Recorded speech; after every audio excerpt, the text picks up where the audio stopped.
أعوذ بالله من الشيطان الرجيم بسم الله الرحمن الرحيم الحمد لله رب العالمين أسألك الله سبحانه وتعالى في الخير في الدين والدنيا إن شاء الله.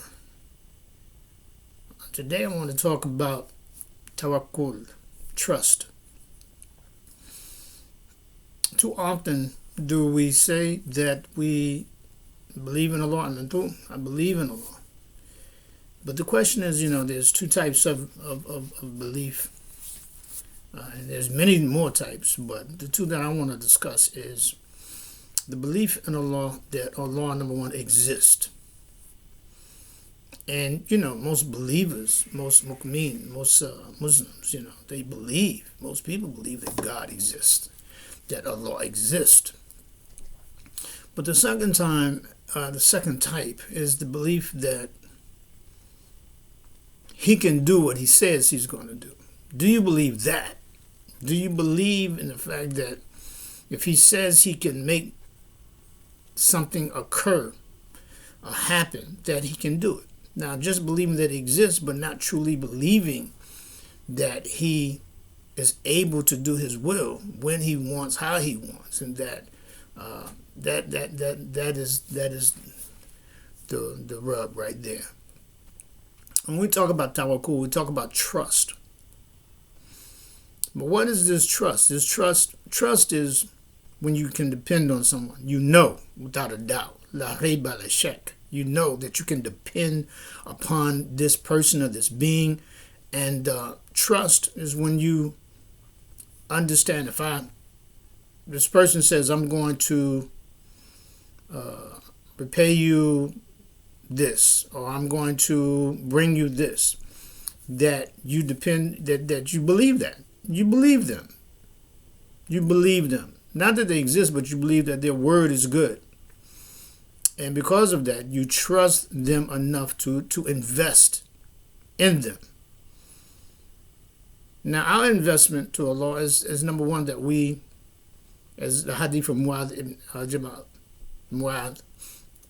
as we believe in Allah, and that we do not associate in partners with Him. And that we do the other investments, is the salat and the fasting, and all of these are investments. I would have to quote Rabia, who says that I do not worship Allah because I'm an opportunist. I want a reward of Jannah. Or because I am a coward. I'm afraid of Jahannam. I'm afraid of hell. But the true believer, the mature Muslim, the mature mu'min, worships Allah because they love Him. Love. The child, different stages of raising the child, 1 to maybe 10, to 1 to maybe 7, listens to their parents primarily out of fear. Don't pick that up. Don't go on there. Do this. And, the child does what they want, and they're afraid that the parent may pop them on the hand or restrict their privileges, so it's fear. The child gets a little older. The child begins to do things because they want a reward. They want an allowance. They want to get a driver's license. They want to go to a friend's house. They want in this day and age, they want a phone or a laptop. So now they do things for thawabs. But once they become adults and they have matured, then they begin to do things simply out of love for the parent. Parent says, I need you to do this. I'll be right there. I don't care if you got any money. I don't care if, I'm not afraid of you. I'm an adult. I'm big now. But I do it because I love you. I'm appreciative and grateful for all that you've done for me as I've grown up. So the same with the mu'min is that we have gotten to this particular point where we trust Allah. We understand that this trust is based upon dependence and basing on the fact that we believe that He will say, that He will do what He said, and that He has shown and proved so many different times, whether whether it was a very subtle thing or it was a very life-changing thing. Because the subtleties happen every day, daily. So we thank him and we trust in him, and because we believe in him. We believe in not that he exists merely, but we believe in his word, and we believe in his powers, and that we are not, able to do a lot of things, and we're not left uncontrolled, as it is said, that he still has a hand over our lifestyles. So this tawakkul, this trust, this belief, this depending upon Allah. We trust that his word is good. We trust that he has our back. We trust that he will always answer our du'as in one way or another, and we trust totally in him. This tawakkul. The reality is that when we trust Allah, that we trust him in reference to our daily lives, yomi, and we trust him to our yearly lives, and until our maut. That we trust him in the good of all that he has said, and that he will hafidha, that he will protect us from ourselves as well as from external factors and internal factors. And we trust him, number one, in his instructions in the Quran. We trust that what he has said, when he says do this, that it will be in our best interest. We trust him when he says don't do this, that it will be in our best interest. Whether this is automatic or whether it is long term, we trust his instructions. We trust his commands, and we trust his prohibitions, because in each one we honestly trust the fact that he has our best interest at hand, that he doesn't want anything bad for us, that he doesn't desire anything that is destructive for us. And we trust his book, we trust his instructions, we trust his nahi, we trust his prohibitions, and we trust all of the things that he has said. We trust. We believe his word is good. And we do not believe that our word is superior to his word. Our thoughts are superior to his thoughts. That we believe that our methodology of doing things is superior to his. We trust that his is better. We trust that his is wiser. We trust that his instructions and that his prohibitions are more comprehensive and long-term than our own. Even when we cannot see it at the time, even when we are, what is Qasir Basir, we are nearsighted.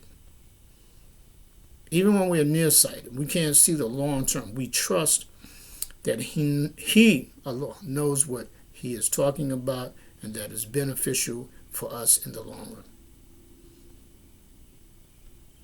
And there's no doubt. We trust that. Now, for daily life, we might question things. We're human beings, and we waver. The heart, the qalb, it wavers. But even with the emotional, the psychological, knows this trust. And in this trust of Allah subhanahu wa ta'ala is that, number one, it is yaqeen, it is certain. So this belief is not the mere belief.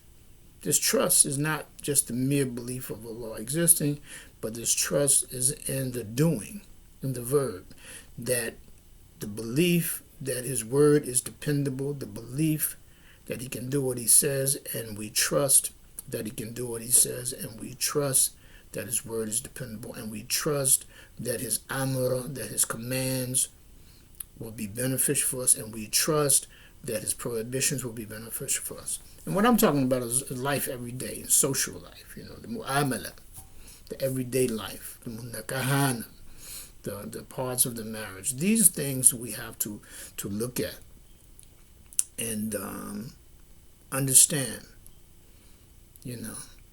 because the believers put their trust in Allah.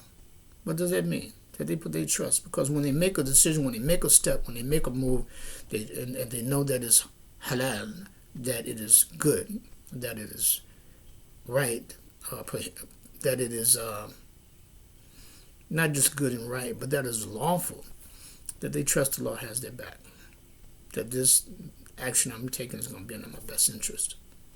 So we trust, even when sometimes we fear, even sometimes when we have cough, we have this trust.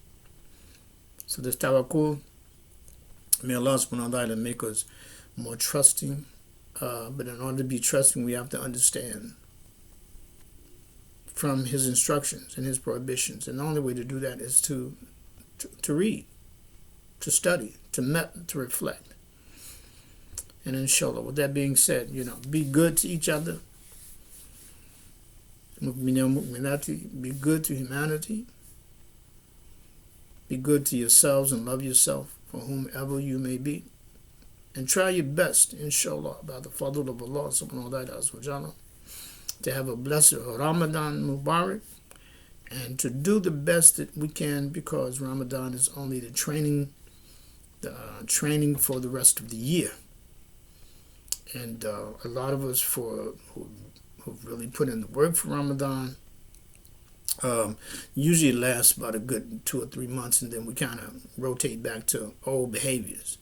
But inshallah, as the years go by, the Ramadan will last 3, 4 years, then 5, 6 years, then 6, 7 years, then inshallah it'll last a whole year, and then it'll be from one Ramadan to the next Ramadan. As the Prophet Muhammad said, we will be on the point, and Allah will forgive us our sins. Alhamdulillah, inshallah. Assalamu alaikum warahmatullahi wabarakatuh. Allah, make dua for me, and make dua, inshallah, for my family. Ameen.